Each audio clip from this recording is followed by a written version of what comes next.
Hello everyone, today our topic is basic strength of the order. हमें basic कौन ज्यादा basic होता है, कौन कम बेसिक होता है, उसका हमें ऑर्डर देखना है। सबसे पहले हम देख लेते हैं ऑक्साइड का।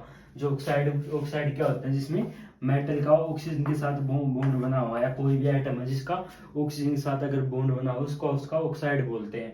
ऑक्साइड एसिड की तरह भी काम कर सकते हैं, बेसिक की तरह भी काम कर सकते हैं।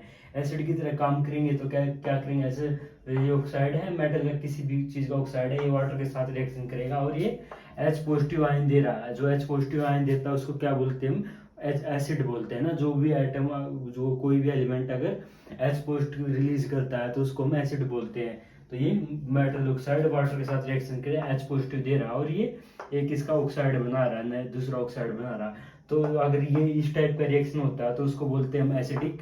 तो मतलब ये ऑक्साइड जो है ये एसिडिक होगा, है ना। और अगर इसको ये ऑक्साइड अगर H पॉजिटिव के साथ रिएक्शन करके M2 पॉजिटिव और ये ऐसे वाटर रिलीज कर रहा है तो इसको बोलेंगे हम बेसिक ऑक्साइड। बेसिक ऑक्साइड क्यों? क्योंकि ये ऑक्साइड जो है H पॉजिटिव के साथ रिएक्शन कर रहा है ना। जो H पॉजिटिव के साथ रिएक्शन करता है उसको हम बेसिक बोलते हैं। जो H पॉजिटिव को रिलीज करता है उसको हम एसिड बोलते हैं। ये तो हो गया। जैसे भी अगर कोई इस टाइप की रिएक्शन देगा उसको हम बोलेंगे बेसिक ऑक्साइड, कोई इस टाइप की रिएक्शन देगा उसको हम बोलेंगे एसिडिक ऑक्साइड। और जो कुछ कुछ ऑक्साइड ऐसे होते हैं जो एसिड की तरह भी काम करते हैं और बेस की तरह भी काम करते हैं, जो दोनों की तरह काम करते हैं, उनको बोलते हैं हम एम्फोटेरिक। TERIC एम्फोटेरिक बोलते हैं उनको। जैसे Al2O3 है, एल्यूमिनियम ऑक्साइड है। तो एल्यूमिनियम ऑक्साइड H पॉजिटिव के साथ रिएक्शन करके ये वाली रिएक्शन देता है, जो 6 प्रोटॉन के साथ रिएक्शन करके एल्यूमिनियम 3 पॉजिटिव और ये वाटर मॉलिक्यूल रिलीज कर देता है। और ऐसे अगर OH माइनस के साथ रिएक्शन करेगा तो ये मतलब इसके ये वाली रिएक्शन देगा AlO2 प्लस H2O, ना। ये मतलब दोनों टाइप की रिएक्शन देता है। देखो ये तो यहाँ तो मतलब H पॉजिटिव के साथ रिएक्शन कर रहा है, तो जो H पॉजिटिव के साथ रिएक्शन करेगा उसको हम बोलेंगे बेस, ना।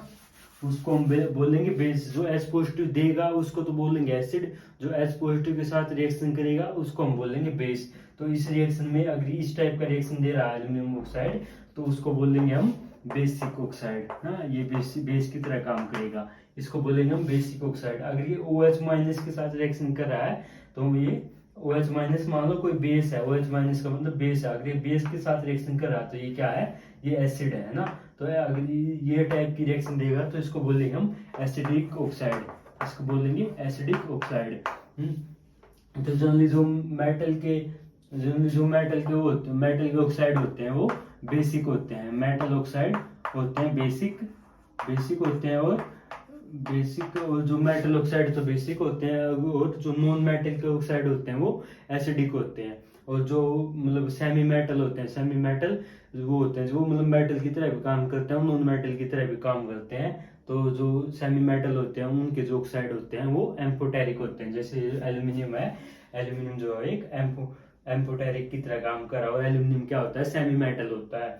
और ऐसे ही अगर एक ट्रेंड होता है कि जैसे हम किसी भी ग्रुप में नीचे जाएंगे तो उसका जो बेसिसिटी है वो इंक्रीज होती जाती है ना। बेसिसिटी जो है इंक्रीज होती जाती है। क्यों होती जाती है? जैसे जैसे ग्रुप में सबसे ऊपर होते हैं, जैसे बेरिल, बोरोन है, boron, aluminium, gallium, indium, thallium ना। तो ये क्या मतलब ये एक मतलब ये कौन से 13वें ग्रुप के एलिमेंट है। तो ये बोरोन सबसे ऊपर है। बोरोन सबसे ऊपर है तो क्या उसका साइज छोटा साइज है। तो उसके जो प्रोटॉन है मतलब उसका जितना ज्यादा छोटा साइज होता है वो उतना दूसरे आइटम को अपनी तरफ खींचता है ना। कोई मतलब जैसे बेरिलियम पे पॉजिटिव चार्ज है और ऑक्सीजन पे नेगेटिव चार्ज है, लेकिन बेरिलियम का साइज छोटा है तो वो एक कंसंट्रेटेड चार्ज की तरह काम करता है। जो उसमें चार्ज डेंसिटी होती है वो ज्यादा होती है। तो बेरिलियम का साइज छोटा होता है, वो ऑक्सीजन को तो उतना ही अच्छे से पकड़ के रखता है अपनी तरफ, है ना। जितना ज्यादा अच्छे से पकड़ के रखेगा उतना ही वो मतलब ऑक्सीजन बाहर नहीं जा पाएगा ना। जितने ज्यादा ऑक्सीजन की और बोरोन की बॉन्डिंग है उतना ही वो उसकी उनकी बॉन्डिंग ज्यादा अच्छी होगी और तो ऑक्सीजन है वो बाहर नहीं जा पाएगा ना, मतलब टूट नहीं पाएगा बोरोन से। तो फिर देखते हो जैसे कोई भी अगर बेस की तरह काम करता है तो उसमें क्या होता है, जो ऑक्साइड के साथ ऑक्सीजन के साथ अगर ये है ऑक्सीजन वाला बॉन्ड इसका टूट जाता है ना। मेटल ऑक्साइड था या H बेस की तरह काम कर रहा था, इसमें क्या था, मेटल और ऑक्सीजन का बॉन्ड टूट रहा था ना। लेकिन इसमें क्या है, मेटल और ऑक्सीजन के बीच में एक और बॉन्ड बन रहा है ना, तो फिर क्या है, जो बॉन्ड ये टूटेगा नहीं बेरिलियम और ऑक्सीजन का, तो ये कम बेस की तरह काम करेगा, कम बेस की तरह काम करेगा, तो ये एक टाइप से एसिड की तरह काम करेगा। लेकिन जैसे जैसे नीचे जाते जाते हैं तो उसका साइज बढ़ता जाता है, एलिमेंट का साइज बढ़ता जाता है, तो उसका ऑक्सीजन के साथ उसकी बॉन्डिंग जो है वो इतनी अच्छी नहीं रह पाती, तो ऑक्सीजन का एटम तो टूट जाता है उससे। तो फिर जैसे जैसे नीचे जाते हैं तो ऑक्सीजन का एटम टूट जाता है और वो बेस की तरह काम करने लग जाता है। तो ये ऑर्डर होता है, ये देख लिया आपने। और अगर ऐसे किसी और का भी देखो, किसी भी ग्रुप में जो सबसे ऊपर होगा वो तो होगा एज ए बेस की तरह काम करेगा, या मतलब जैसे जैसे नीचे जाओगे उसका जो एसिडिटी है वो मतलब एसिडिटी इंक्रीज होती जाएगी और बेसिसिटी कम होती जाएगी। फिर आगे देखते हैं हम जो अमोनियम के कंपाउंड, अमोनिया जो होता है, अमोनिया मेनली, अमोनिया तो बेस की तरह काम करता है। जैसे उसमें हमने बेस के केस में देखा था, हमने पीके देखा था ना, जितना ज्यादा पीके था उतना ही वो कम एसिडिक था, जितना ज्यादा, क्योंकि पीके क्या था, माइनस log के था है। इसके जो बेस के केस में हम देखते हैं वो देखते हैं पीकेबी ना, जैसे अमोनिया है, अमोनिया H पॉजिटिव के साथ रिएक्शन करके क्या बनाएगा, NH4 पॉजिटिव बनाएगा, NH4 पॉजिटिव बनाएगा ना, NH4 पॉजिटिव बनाया ना, इसमें बेस की तरह काम कर रहा है, क्योंकि ये प्रोटॉन के साथ रिएक्शन कर रहा, तो बेस की तरह काम कर रहा। तो इसका जो इक्विलिब्रियम कांस्टेंट होगा उसको बोलेंगे हम Kb, क्योंकि ये बेस का, तो इसके लिए हमने Kb यूज किया ना, और Kb यूज कर Kb क्या होगा, प्रोडक्ट क्या होता है, NH4 positive divide by NH3 divide by H positive ना, ये Kb होता है। और जो Pkb होता है, Pkb को मैंने बोला था, ये इस फॉर्म में लिखते हैं log Kb ना, Pk का मतलब माइनस log Kb होता है, तो मतलब जितना ज्यादा Pkb होगा उतना ही Kb कम होगा, क्योंकि माइनस का साइन आ गया, माइनस log Kb। तो जितना ज्यादा Kb कम होगा, जितना ज्यादा Pkb कम होगा उतना ही Kb ज्यादा होगा, और जितना ज्यादा Kb ज्यादा होगा उतना ही वो ये रिएक्शन ज्यादा होगी, मतलब ये रिएक्शन ज्यादा होगी तो मतलब वो अच्छे से बेस की तरह काम करेगा, है ना। तो ये याद रखना है, ये तो सेम कॉन्सेप्ट होता है। एक इसमें होता है कि भाई जो देखो बेस का कौन सा बढ़िया होता है, जो ज्यादा अच्छे से प्रोटॉन को जो डोनेट कर दे वो उतना ही अच्छा बेस होता है। तो इसमें हमें कुछ ऐसे फैक्टर लगाने हैं जो भी उसकी जो इलेक्ट्रॉन देने की टेंडेंसी है उसको बढ़ाएंगे, वो तो होंगे, वो उसको अच्छा बेस बनाएंगे। जो उसको इलेक्ट्रॉन अपनी तरफ खींचेंगे, इलेक्ट्रॉन या प्रोटॉन से लेंगे, वो उसको कम बेसिक बनाएंगे। जैसे अमोनिया के साथ अमोनिया है, जैसे अमोनिया में एक हाइड्रोजन हटा के हमने NH2 लगा दिया, एक हाइड्रोजन हटा के हमने NH2 लगा दिया, और ऐसे ही एक ये हटा के हमने OH लगा दिया, है ना। और अगर ऐसे NH2 हटा के एक हाइड्रोजन हटा के हमने फ्लोरीन लगा दिया, देखो इसमें क्या है, ये नाइट्रोजन इस अमोनिया के साथ अटैच हो गया, और जो नाइट्रोजन क्या होता है, माइनस आई इफेक्ट शो करता है, माइनस आई मतलब माइनस इंडक्टिव इफेक्ट, मतलब वो इलेक्ट्रॉन को अपनी तरफ खींचेगा, है ना। माइनस, इसमें माइनस का साइन का मतलब होता है वो इलेक्ट्रॉन को अपनी तरफ खींचता है, और प्लस आई हो तो उसका मतलब होता है कि इलेक्ट्रॉन को डोनेट करता है। तो जो नाइट्रोजन है वो माइनस आई इफेक्ट शो करता है, तो मतलब ये वाला नाइट्रोजन इस नाइट्रोजन के इलेक्ट्रॉन अपनी तरफ खींच लेगा, इस मतलब इलेक्ट्रॉन इसकी अपनी तरफ खींच लेगा, तो इस पे जो इलेक्ट्रॉन है वो कम बचेंगे, है ना।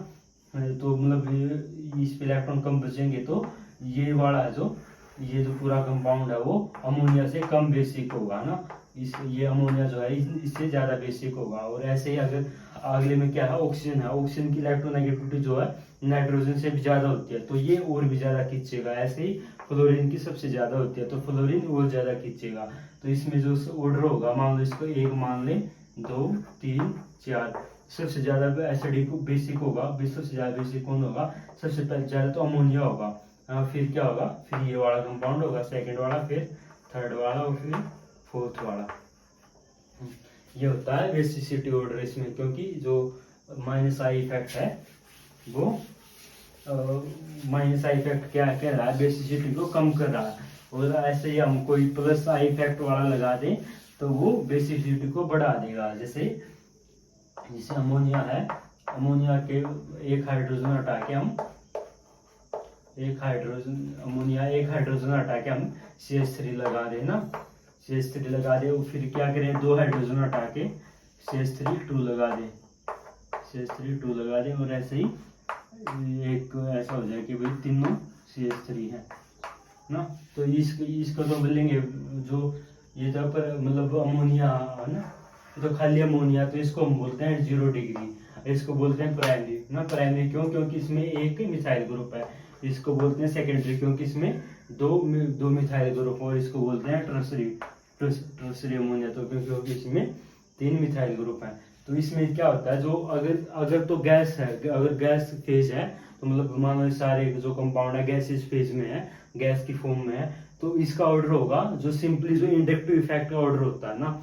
जैसे इंडक्टिव इफेक्ट इसमें क्या है, जो मिथाइल ग्रुप है, methyl group plus I effect show कर रहा, प्लस आई मतलब वो इलेक्ट्रॉन को डोनेट कर रहा, तो जितने ज्यादा मिथाइल ग्रुप होंगे वो उतना ही जो इलेक्ट्रॉन को इसकी तरफ डोनेट करेंगे, और उतनी ज्यादा इसमें इलेक्ट्रॉन मतलब इलेक्ट्रॉन की जो डेंसिटी होगी, उतनी ज्यादा इलेक्ट्रॉन डेंसिटी होगी, और उतना ज्यादा वो बेसिक होगा। तो इसमें क्या होगा, जैसे ये अमोनिया है, ये ट्रसरी है, ट्रसरी वाले में 3 मिथाइल ग्रुप हैं, तो ये सबसे ज्यादा इलेक्ट्रॉन की टेंडेंसी इस पे होगी, तो इसका ऑर्डर हो जाएगा सबसे ज्यादा ट्रसरी, फिर सेकेंडरी, फिर प्राइमरी, और फिर जो 0 डिग्री बोला हमने अमोनिया को ना, ये होगा। लेकिन इसमें क्या हो जाता है, जो अगर हम गैस फेज में हो, ये तो गैस फेज में था, गैस फेज में तो खाली इंडक्टिव इफेक्ट्स हो रहा था, लेकिन अगर हम उसको लिक्विड फेज में लें, लिक्विड फेज या पोलर प्रोटिक सोलवेंट हो, पोलर प्रोटिक सोलवेंट मतलब जैसे वाटर है, वाटर होगा तो वाटर क्या होता है, पोलर प्रोटिक होता है। पोलर प्रोटिक मतलब एक तो पोलर और एक प्रोटिक हो, प्रोटिक मतलब जो प्रोटॉन को रिलीज करे, जिसमें प्रोटॉन, जैसे इसमें वाटर में तो है प्रोटॉन, जैसे OH है, तो इसमें तो क्या पोलर भी है और इसमें प्रोटॉन भी है H की फॉर्म में। और एक होता है पोलर एप्रोटिक, एप्रोटिक मतलब पोलर है लेकिन उसमें प्रोटॉन भी है, जैसे DMSO होता है, DMSO, इसमें DMS होता है डाइमिथाइल सल्फोक्साइड। इसमें इनमें कोई भी ऐसा प्रोटॉन नहीं होता, जिसमें जो मतलब ये जो सोलवेंट होते हैं H पॉजिटिव को रिलीज नहीं कर पाते हैं ना, ये H पॉजिटिव को रिलीज नहीं कर पाते हैं ना। तो पोलर प्रोटिक होता है जिसमें पोलर भी हो और जिसमें एक प्रोटॉन रिलीज होता है। तो फिर पोलर प्रोटिक के केस में जो है केस कुछ अलग होगा। कैसे होगा, तो इसमें होता है एक आता था सोल्वेशन इफेक्ट क्या होता है, कोई भी चीज अगर किसी भी सोलवेंट में अगर उसको डिसोल्व करते हैं, हम किसी भी चीज को अगर किसी सोलवेंट में डिसोल्व करते हैं, तो जो सोलवेंट के मॉलिक्यूल होते हैं वो उसके साथ बॉन्ड बना लेते हैं, और कोई भी बॉन्ड बनता है तो उसमें एनर्जी रिलीज होती है, एनर्जी रिलीज होती है तो मतलब क्या हो रहा है, वो चीज स्टेबल हो रही है ना। तो फिर क्या होता है, जैसे अमोनिया है, अगर NH3 है तो वो बेस के साथ रिएक्शन करके मतलब एसिड के साथ रिएक्शन करके बना लेगा NH4 पॉजिटिव, तो मतलब जो ये हाइड्रोजन के मॉलिक्यूल हैं ये ऐसे हो जाएंगे, NH4 पॉजिटिव इस फॉर्म में बन जाएगा, और एक अमोनिया पे पॉजिटिव चार्ज आ जाएगा। फिर क्या होगा, जो ये प्रोटॉन है ना, ये ऑक्सीजन के साथ ऐसे मतलब ऐसे बॉन्ड बना लेंगे, ऑक्सीजन के साथ ऐसे हाइड्रोजन बॉन्डिंग बना लेंगे, है ना। चारों जो हाइड्रोजन इसमें चारों इसमें वाटर के साथ ऐसे हाइड्रोजन बॉन्डिंग करके ऐसे अटैच हो जाएंगे। तो ये इसको बोलेंगे, मतलब ऐसे चारों पे दिखा लेना आपने, इसको बोलेंगे हमने सोल्यूशन हो गया अमोनी, जो भी कोई कंपाउंड बना था अमोनी NH4 पॉजिटिव बना था उसका सोल्यूशन हो गया। जितना ज्यादा सोल्यूशन होगा उतना जो कंपाउंड है वो स्टेबल होगा। फिर देखो जो सबसे ज्यादा सोल्यूशन किस में होगा, जितने ज्यादा हाइड्रोजन होंगे, जितने ज्यादा नाइट्रोजन पे हाइड्रोजन अटैच होंगे उतना ज्यादा उसका सोल्यूशन होगा। लेकिन अगर जैसे मान लो एक हाइड्रोजन को रिप्लेस करके हमने अगर 4 हाइड्रोजन थे तो 4 वाटर के मॉलिक्यूल इसके साथ अटैच होंगे, है ना, जो कंपाउंड बना था। अगर CH3 लग गया, CH3 में क्या है, CH3 में कोई देखो हाइड्रोजन बॉन्डिंग होने के लिए क्या नेसेसरी होना चाहिए, जो हाइड्रोजन है वो इलेक्ट्रोनेगेटिव एटम से अटैच होना चाहिए। इसमें तो क्या ये हाइड्रोजन इस नाइट्रोजन से अटैच है, तो ये नाइट्रोजन क्या है, इलेक्ट्रोनेगेटिव है ना। लेकिन इसमें क्या है, CH3 के साथ हाइड्रोजन अटैच है, ये कार्बन जो है इतना इलेक्ट्रोनेगेटिव नहीं है ना।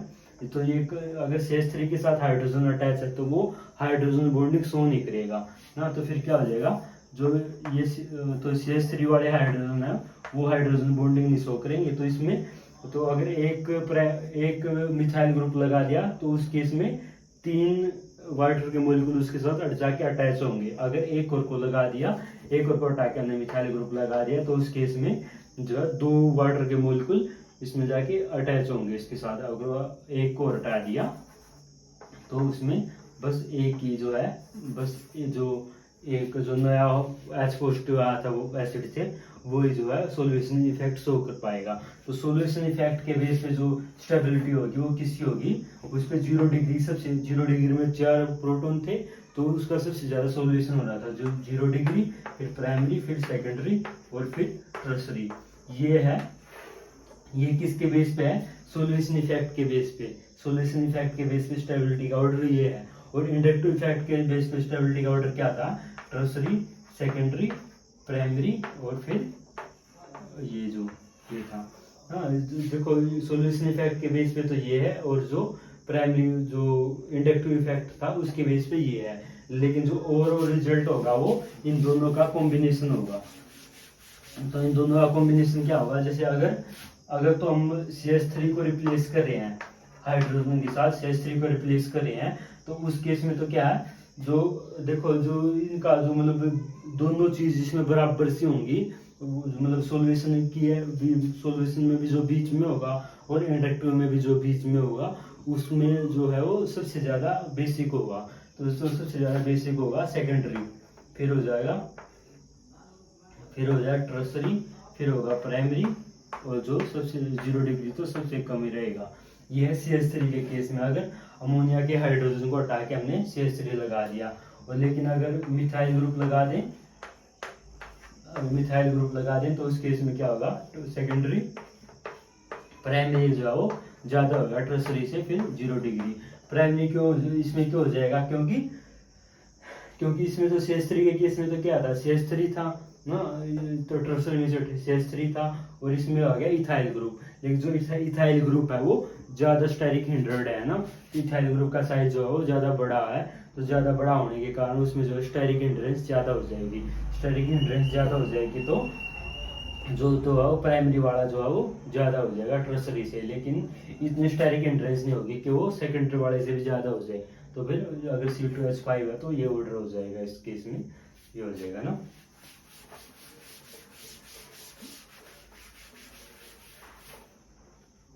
ठीक है, अब हमने कुछ इफेक्ट देखने हैं जिनके बेस पे वो मतलब हमने कुछ इफेक्ट देखना है जिनके बेस पे जो बेसिसिटी को इफेक्ट करते हैं। सबसे पहला तो है इंडक्टिव इफेक्ट। इंडक्टिव इफेक्ट तो हमने देख लिया कि भाई जोन अगर प्लस आई है, प्लस आई क्या करेगा, प्लस आई जो है उसपे इलेक्ट्रॉन डेंसिटी को इंक्रीज कर रहा है ना, प्लस आई इलेक्ट्रॉन डेंसिटी को इंक्रीज कर रहा है, तो प्लस आई वाले जो है वो उसको मतलब एसिडिटी को इंक्रीज करेंगे, और माइनस आई वाले एसिडिटी को डिक्रीज करेंगे। तो सिंपल सी बात है इंडक्टिव इफेक्ट वाली। तो फिर दूसरा है रेजोनेंस में क्या होगा, जैसे देखो अगर एक ऑर्डर देखें BF3 और BCl3 और BBr3,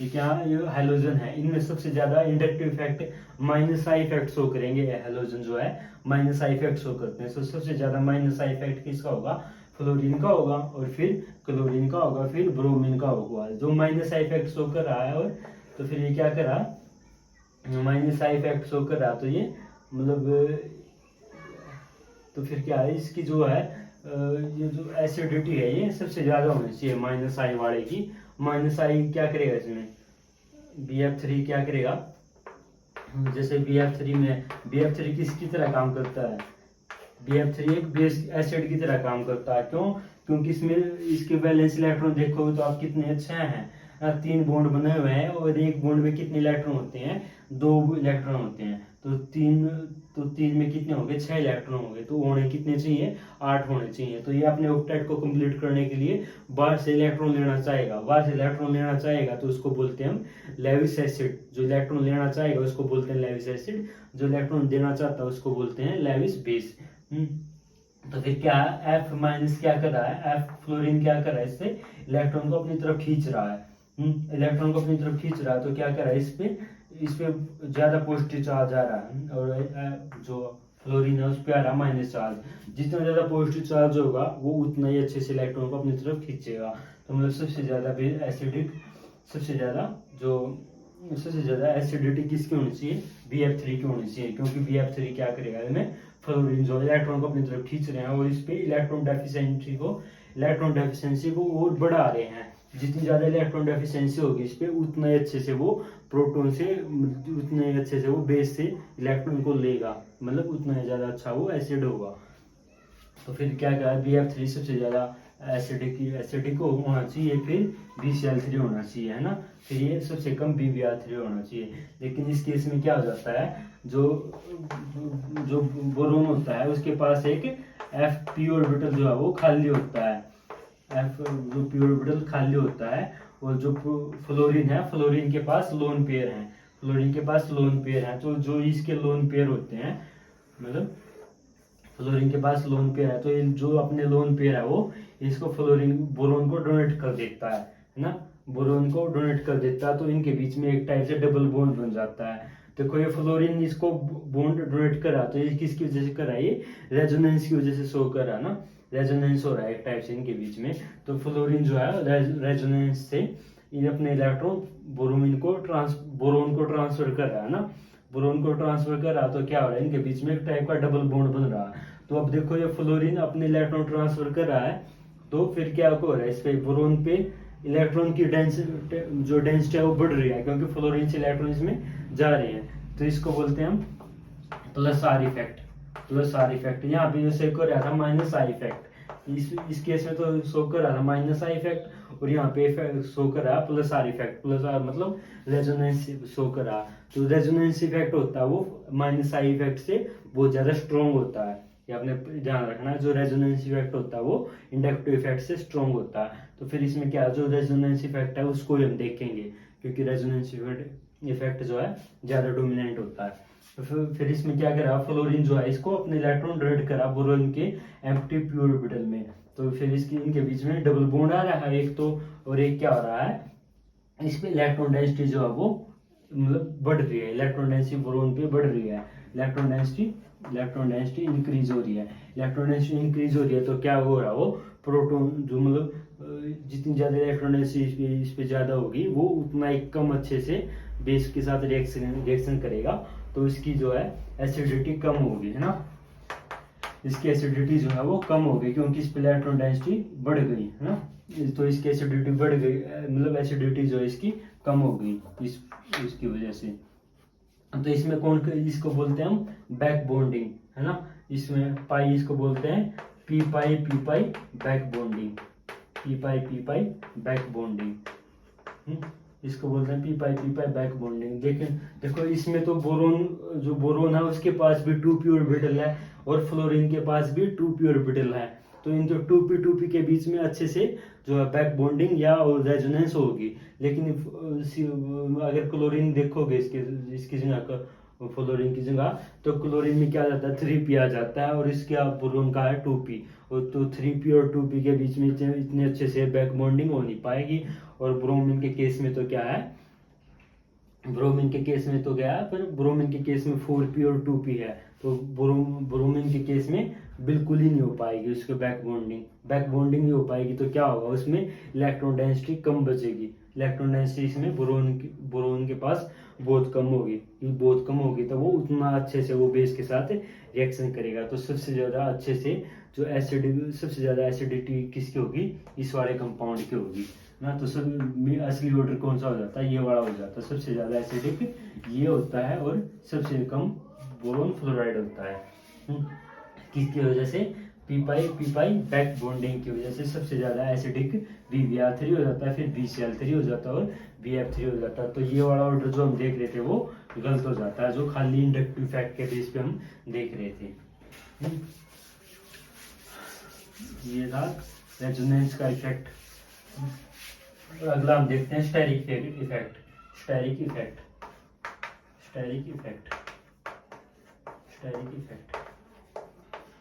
स्टेरिक इफेक्ट जो हम मेनली इसमें देखेंगे, ये देखेंगे कि भाई अमोनिया जो है, अमोनिया जो अमोनिया है जो है वो BF3 के साथ रिएक्शन कर रहा है, अमोनिया BF3। देखो अमोनिया तो इलेक्ट्रॉन डोनेट कर रहा है, तो ये तो होगा बेस है, ये तो बेस होगा, ये होगा बेस, और ये होगा BF3 या BH3 देख लेते हैं, BH3। तो ये होगा एसिड, ये होगा बेस और ये होगा एसिड।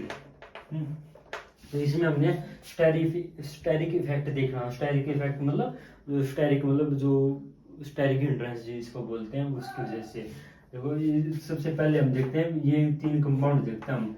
pyridine के कंपाउंड का एग्जाम्पल दे रखा है, तो सिंपल pyridine है ना, और इसमें है एक, अगर ये इसमें सेकंड पोजीशन में मिथाइल ग्रुप लगा दें हम, और एक ही है जो हम 4th ग्रुप पे मिथाइल ग्रुप लगा दें,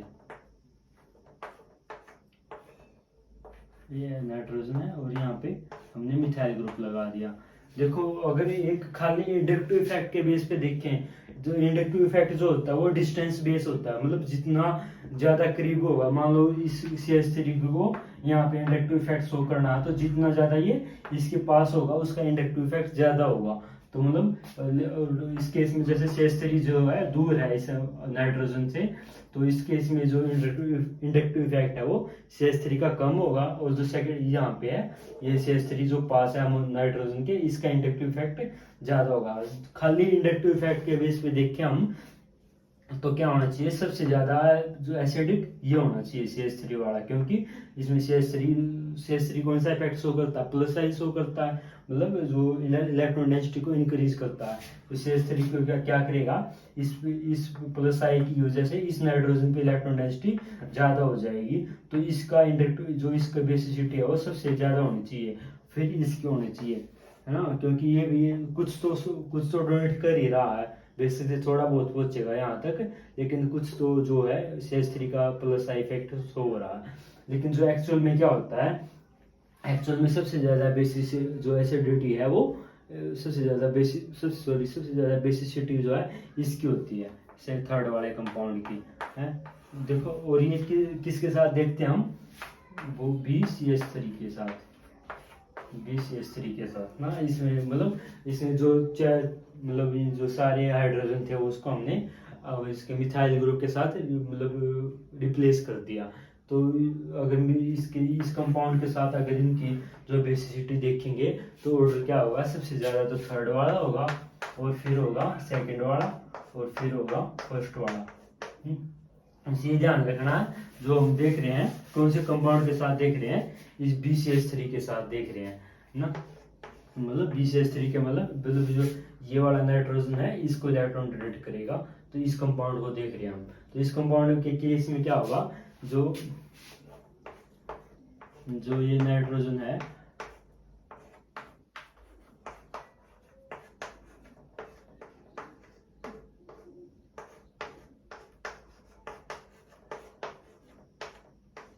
ऐसे CH3 है, तो जो इसका बोरोन का CH3 ग्रुप है और जो नाइट्रोजन का CH3 ग्रुप है, इन दोनों के बीच में रिपल्सन होगा, तो वो जो है इनका कंपाउंड जो बनेगा अमोनिया और बोरोन के इलेक्ट्रॉन डोनेशन मतलब इस कंपाउंड से, तो वो कम स्टेबल बनेगा, क्योंकि जो बोरोन का CH3 है और नाइट्रोजन ये सेकंड ग्रुप पे जो ये वाला CH3 है, इन दोनों के बीच में रिपल्सन हो जाएगी, तो ये वाला कंपाउंड जो बनेगा इनका जो अडक्ट फॉर्मेशन बोलते हैं। अडक्ट फॉर्मेशन मतलब एक टाइप का कोऑर्डिनेशन कंपाउंड, मतलब जो इसमें जो ये बॉन्ड बन रहा है, कैसे बन रहा है, इसमें खाली नाइट्रोजन जो है इलेक्ट्रॉन को डोनेट कर रहा है ना, जो इस बॉन्ड में दोनों इलेक्ट्रॉन है वो नाइट्रोजन के हैं ना, क्योंकि नाइट्रोजन ही इलेक्ट्रॉन डोनेट कर रहा है। तो इसमें जो है जो कंपाउंड बना है इनका अनस्टेबल बनेगा, तो फिर इसकी जो बेसिसिटी है इस वाले कंपाउंड की वो कम हो जाएगी इसके कंपैरिजन में। तो क्योंकि इस केस में तो क्या है, जो CH3 है वो काफी दूर है, यहाँ पे है, तो उसके जो बोरोन के साथ जो रिपल्सन है वो बोरोन के CH3 के साथ जो रिपल्सन है इस केस में नहीं हो पाएगी ना। तो फिर सबसे ज्यादा जो बेसिक होगा थर्ड वाला होगा, फिर सेकंड वाला होगा, और फिर फर्स्ट वाला होगा। होता है।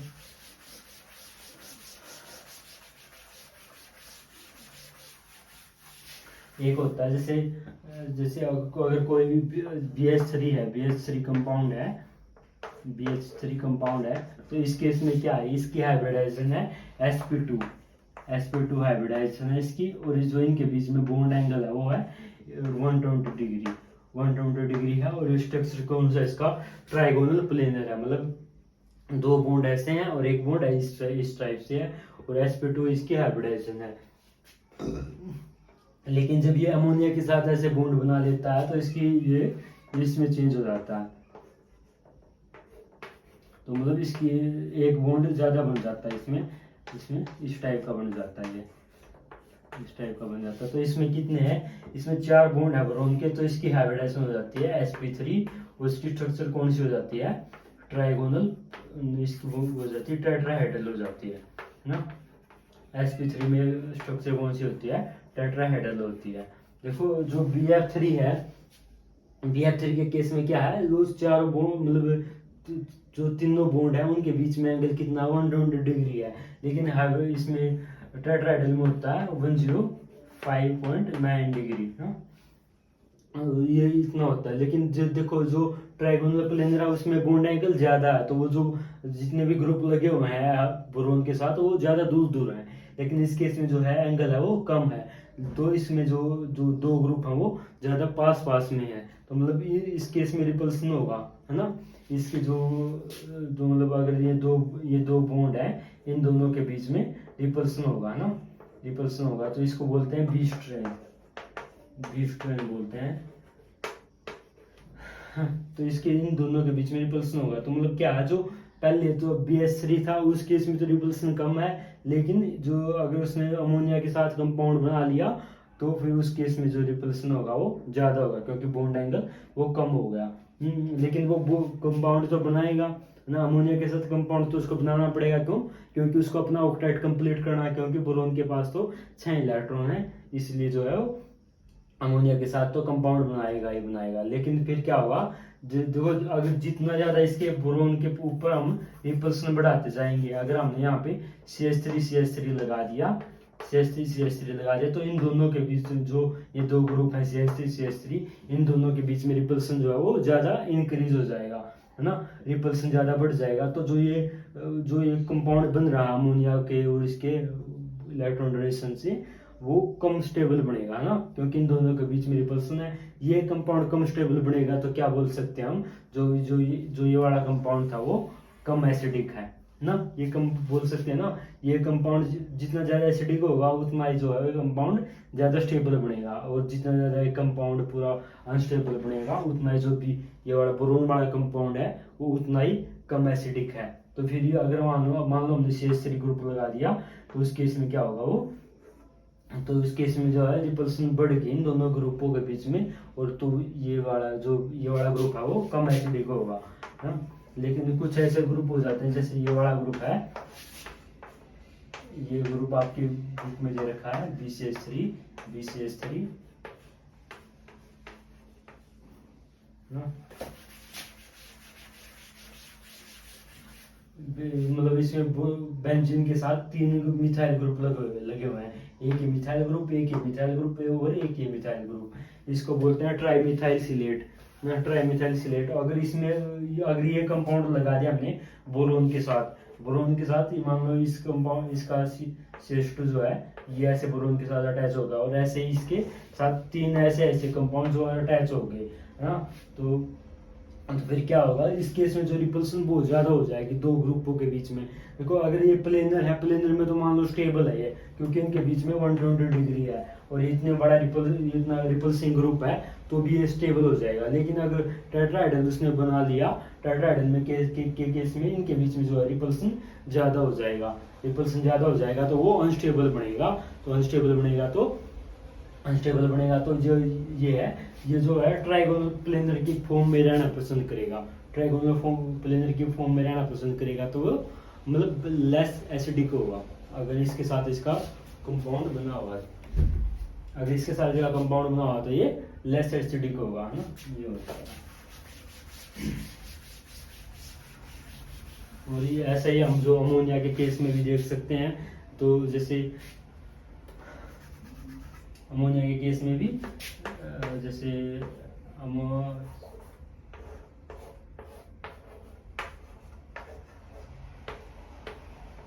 अमोनिया भी ऐसे कंपाउंड बना रहा है जैसे जो ये बोरोन को अपने इलेक्ट्रॉन डोनेट कर रहा है। ऐसे ही अगर ये वाला हाइड्रोजन है, हाइड्रोजन की जगह कोई अगर हम ज़्यादा हैवी या बल्कियर ग्रुप लगा देंगे, बल्कियर ग्रुप लगा देंगे तो क्या हो जाएगा, ये वैसे तो नॉर्मली टेट्राहेड्रल की फॉर्म में होता है, लेकिन जितना ज़्यादा बल्कियर ग्रुप लगा देंगे तो इनके बीच में रिपल्सन बढ़ेगा। रिपल्सन बढ़ेगा तो ये चाहेगा कि ये कंपाउंड जो बन रहा है वो ना बने।